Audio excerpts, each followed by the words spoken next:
Vijay Devarakonda Rashmika marriage అయితే జరిగింది కదా, ఫస్ట్ ప్రపోజ్ చేసిన రష్మికనే అని తెలిసింది. సో దాని గురించి మీరు ఏం చెప్తారు? అందరూ విజయ్ దేవరకొండనే అనుకున్నారు కదా. మన విజయ్ దేవరకొండకి మన కొండన్నకి ఎవరైనా సరే ప్రపోజ్ చేయాల్సింది అంతే. అమ్మాయి అన్నాక ఆ హైటు, ఆ పర్సన్ అంటే ఆ గ్లామరు, ఆ మాట్లాడడం కానీ నాలాగా మాట్లాడతాడు, అంత క్లాస్గా మాట్లాడతాడు. కాబట్టి ఆ వత్తడం కానీ ఆ నొక్కడం కానీ అంటే ఎవరిని ఎక్కడ నొక్కాలో, ఎవరిని ఎక్కడ వత్తాలో, ఎవరిని ఎక్కడ లాక్కు రావాలో మన కొండన్నకి క్లారిటీ తెలుసు అనమాట. ఎందుకంటే అతను ఆరితేరినాడు ఇట్లు విద్యుల్లో, ఆ విద్యుల్లో ఆ కేడి విద్యుల్లో ఆరితేరినాడు అతను. కాబట్టి రష్మిక మండన్ని ఖచ్చితంగా అతన్ని మన కొండన్నని ప్రేమించుంటుంది, లవ్లో దింపేసి ఉంటుంది. మన కొండన్న ఏ సినిమా తీసినా కూడా దుమ్ము రేపేస్తాడు. ఏంది లవ్ సీన్లు, ఆ రొమాన్స్ చేస్తాడు భయ్యా, అబ్బా అబ్బా అబ్బా అబ్బా రొమాన్స్ చేస్తాడు చూడు. అర్జున్ రెడ్డి సినిమాలో రొమాన్స్ చేసాడు, అబ్బా అలాంటి సినిమా తెలుగు చరిత్రలో రాలా ఎప్పుడు. అర్జున్ రెడ్డి ఆ సినిమాకి నేను 15 రోజులతో పోయిన థియేటర్కి, 15 రోజులు పోయిన డైలీ నా డబ్బులతో, నేను కష్టపడి సంపాదించిన డబ్బులతో 300 పెట్టి పోయా టికెట్ రోజు. అవును మేడం, నేను 300 రూపాయలు టికెట్ పెట్టి 15 రోజులు పోయా. అర్జున్ రెడ్డి సెకండ్ షో పోయినా, మళ్ళీ సెకండ్ షోకి ప్రతిరోజు 15 వరుసకు పోయా. కాబట్టి చూసుకున్నట్టయితే విజయ్ దేవరకొండ రష్మిక వాళ్ళిద్దరు కాంబినేషన్ లో రన్ బాలి గ్లిమ్స్ అయితే వచ్చింది కదా. సో ఆ గ్లిమ్స్ ఎలా అనిపించాయి? ఆ గ్లిమ్స్ చూస్తుంటే వాళ్ళు పెళ్లి ఫోటోలా, వీడియోలా, సినిమానా, రియాలిటీ ఏం అర్థం అవట్లే. ఆడాడ పోయారనమాట, ఆడకి పక్క దేశానికి, అదే పక్క రాష్ట్రానికి ఆడవి పెళ్లి చేసుకోవాలంట అట్టయి ఆ గెటప్పులతో, ఆ వేషాలతో. ఎందుకంటే యాక్టర్లు కాబట్టి వాళ్ళు, హీరోయిన్ హీరో కాబట్టి వేషాలు వేసుకునేవాళ్ళు కాబట్టి వేషంలోనే పెళ్లి చేసుకున్నారు. బాగుంది, అంతా బాగుంది. ఆ వేషం వేసుకొని ఆ వేషంలోనే పెళ్లి చేసుకున్నారంటే గ్రేట్. వీళ్ళు నిజంగానే వేషాలు వేసుకునేవాళ్ళు అని ప్రూవ్ చేశారు సమాజానికి. కరెక్ట్. యాక్టర్లు అన్నాక అంతే, యాక్టర్లు అన్నాక వేయాలా, వేషం వేయాలా, పెళ్లి చేసుకుని వేషం వేయాలి. తప్పులే వేయాలి, వేస్తే 10 మందికి ఆదర్శం అవుతారు. అంటే యాక్టర్స్ అనేవాళ్ళు వేషం వేస్తారని.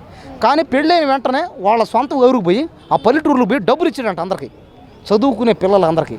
ఇది కావాలి సినిమా హీరో అంటే. ఇది బా కష్టపడి సంపాదించిన డబ్బు 10 మంది పేదవాళ్ళ సహాయం చేస్తుంటే బా ఆ పేదవాళ్ళు మళ్ళీ ఆ డబ్బును వాడుకొని వాళ్ళు కూడా పై స్థాయికి వస్తూ ఉంటే గుర్తుని పోద్ది అనమాట చిరస్థాయిగా. అచ్చంపేట, అదే అచ్చంపేట, ఆ పక్కంతా పాల్గొండ, ఆ పక్కంతా అంట నాగర్ కర్నూలు, అచ్చంపేట, అదే అదే. Okay relax. ఇప్పుడు రణబాలి నుంచి ఒక సాంగ్ కూడా వచ్చింది కదా, రిలీజ్ అయింది కదా, ఏందయ్యా సామి అని చెప్పి. ఆ సాంగ్ ఎలా అనిపించింది మరి? రణబలి సినిమా నుంచి సాంగ్స్ వచ్చినాయి, చాలా బాగున్నాయి. ఏందయ్యా స్వామి అని అది కానీ వేషం కానీ ట్రైలర్ కానీ చూసా, చాలా బాగుంది. ఆ చూస్తున్నంతసేపు అసలు ఎక్కడికో పోయామంతే. అంటే ఎక్కడికో ఆ వేషంలో పోతున్నాం, ఆ రోజుల్లో పోయినాం. అవి పాత రోజులు అనుకుంటుంది. కాబట్టి అన్నీ తెలిసిన చేస్తే అనమాట. అంటే మనమేం పీకలేం వాళ్ళని. ఇప్పుడు నీకు అని తెలుసు, ఏం ప్రయోజనం తొక్క, నువ్వు బేగా డబ్బులు ఆకోగలుగుతావు వాళ్ళ కానించా, నువ్వు ఏం చేయగలుగుతావు? సరే నీకు తెలిసి అనుకో, ఆ సినిమా హీరో అవ్వడం, పీ అమ్మడం, సీఎం అవ్వడం చూపి, నువ్వు అసలు పీకి చూపి.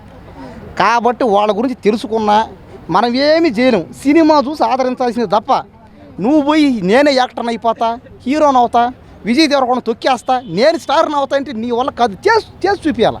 నీకు రాదు, నీకు తెలియదు, నాకు ఎక్కువ జ్ఞానం ఉంది, తెలివి తేటలు నాకే ఉన్నాయంటే అదంతా అది కరెక్ట్ కాదు అది. కాబట్టి సినిమా చూడండి, వాళ్ళవే ఆదరిస్తుండే వాళ్ళని. మీకు ఒకవేళ సినిమా హీరోలుగా హీరోయిన్లు అవ్వాలంటే పోయి చేయండి. అంతేగాని ఎక్కడ చేరుకో నేను అయిపోతా, నీకు తెలియదు, నాకు హరిసి అంటే జరగదు ఎక్కడ పని. ఇంక ఎక్కడ ఉంటాం, ఏడాడు ఉంటాం, ఇంకా ఏడు బుల్లాడే ఉంటాం. కాబట్టి అందరికీ ఆల్ ద బెస్ట్. విజయ్ దేవరకొండకి రష్మిక మండన్కి కొత్తగా పెళ్ళింది, ఇద్దరికి wish you happy marriage life. Thank you. Right. Vijay Rashmika అలాగే వీళ్ళిద్దరు మ్యారేజ్ అయింది కదా. సో ఫస్ట్ ప్రపోజ్ చేసింది రష్మికనే అని చెప్పి తెలిసింది కదా. సో దాని గురించి మీరు ఎలా స్పందిస్తారు? చెప్పండి. ఆకెళ్ళి ములుగు పడినా, ముళ్ళి లాగుమి పడినా ఏదానికండి. ఇప్పుడు ఆయన ఈయనకు ప్రపోజ్ చేసిన, ఇప్పుడు ఆవిడ ప్రపోజ్ చేసిన, ఇద్దరికి పెళ్ళైంది కదండి. మన జంటలు చూడాలి కానీ ఇవన్నీ వాదవంతులు చేయదు. ఎవరు ప్రపోజ్ చేస్తే ఎవరండి, కాపురం మనకు చక్కగా ఉండాలని కోరుకోవాలి. ఇటు నలుగురికి పెట్టేవాళ్ళు కాబట్టి రష్మిక మన చూసా మన షూటింగ్లో చాక్లెట్ పంచిపెట్టింది. షెడ్యూల్కి అయిపోతే చాక్లెట్ కానీ గిఫ్ట్లు కానీ పంచిపెట్టారు. మన తిరుపతి వెళ్దాం అనుకున్నా కానీ ట్రైన్ మిస్ అయిపోయి, లేదా అక్కడ కూడా గిఫ్ట్లు పంచిపెట్టారంట.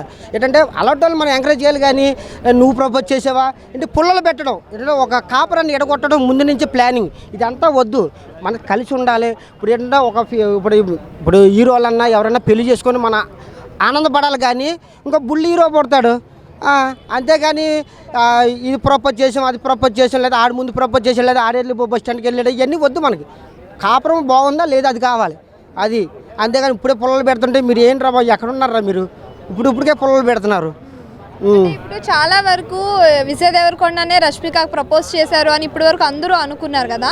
ఇప్పుడు నిజం ఏంటి అంటే రష్మికనే చేసింది అని. ఇప్పుడు మా వదిన వచ్చినా, మా అన్నయ్య వచ్చినా, మా వదిన అంటే ఇప్పుడు అడుగు పెట్టింది కాబట్టి గడపకి మా అన్నయ్యకి అదృష్టం ఉంటుంది. ఇప్పుడు సినిమాలు కొట్టుకుంటానే వెళ్తాడు. ఇప్పుడు ఆగడు. క్రికెట్ బ్యాట్ పట్టుకొని చూసావా, మొన్న ఏదో కొట్టాడు చూసావా, ఒక బాల్కి 4 కొట్టాడని, అలా కొడతాడు అన్నయ్య ఆగడు. అన్నయ్య కొట్టనే ఉంటాడు. ఏంటంటే వదిన వచ్చింది కాబట్టి మంచి కలిసి వచ్చి కాలానికి నడిచి వచ్చి కొడుకొచ్చినట్టు సినిమాలు ఇటు కొడతానే ఉంటాడు. ఇంకా అది అంటే ఇప్పుడు రష్మిక విజయ్ దేవరకొండ వీళ్ళు మ్యారేజ్ అవ్వగానే రణబాలి అనే ఒక సాంగ్ గ్లిమ్స్ రావడం అవన్నీ జరిగింది కదా మ్యారేజ్ అయిన వెంటనే. సో దీని గురించి మీరు ఏం మాట్లాడతారు? చాలా బాగుందండి. మనం సంతోషం ఆనందపడాలి. ఇద్దరు చేసుకున్నారు కాబట్టి కొన్ని హీరోలు చాలామంది పెళ్లి చేసుకుని ఇడిపోతున్నారు. ఎడకూడదు, కాపురం చేసుకోండి. చిన్న కుటుంబాలు చూసేవా ఎలా ఉంటున్నారో అలా కలిసిమెలిసి ఉండండి. అయ్యా మీకు దండం పెడతా. హీరోయిన్లు పెళ్లి చేసుకుంటే మాకు ఆనందమే. ఒక బుల్లి హీరో పుడతాడు, బుల్లి హీరోని పుడతాడని మేము ఆశపడతాం. అంతేగాని మీరు కొట్టుకొని తిట్టుకుని ఇడకలు తీసుకోవద్దు. కలిసి ఉండండి. కలిసి ఉంటేనే కథలు సుఖం.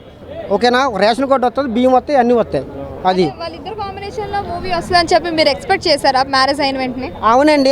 వాళ్ళ ప్రేమించుకుంటేనే ఆల్రెడీ మేము మా డైరెక్టర్తో కూడా మాట్లాడా. వాళ్ళతో సినిమా చేయాలంటే చేస్తానన్నాడు. ఆ సినిమా చేశాడు. వాళ్ళు తెలుసా, అందులో హీరో బట్టలు వేసుకోడు, ఓన్లీ లింగి పంచితోనే ఉంటాడండి సినిమా అంతా. ఆ యుద్ధం చేస్తూనే ఉంటాడు. కత్తికి ఎంత పొద్దుందో తెలియదు మరి. కత్తికి యుద్ధం చేసి అరిగిపోయి ఉంటాడు. అది అలాంటివి ఉంటుంది మరి. ఆ సాంగ్ ఎలా అనిపించింది? చాలా బాగా అనిపించిందండి. నాకు బాగా నచ్చింది. నాకంటే మా వదినకి దిష్టి తీయాలనుకున్నాను కానీ ఎన్నిపించలేదు. కానీ ఏంటంటే చాలా బాగా నచ్చింది. మా అన్నయ్య వదిన మీరు బాగుండాలి, మంచిగా ఉండాలి, పిల్లలు బాగా పుట్టాలని మేము కోరుకున్నాం, మంచి అబ్బాయి పుట్టాలని కోరుకున్నాం. ఓకేనా?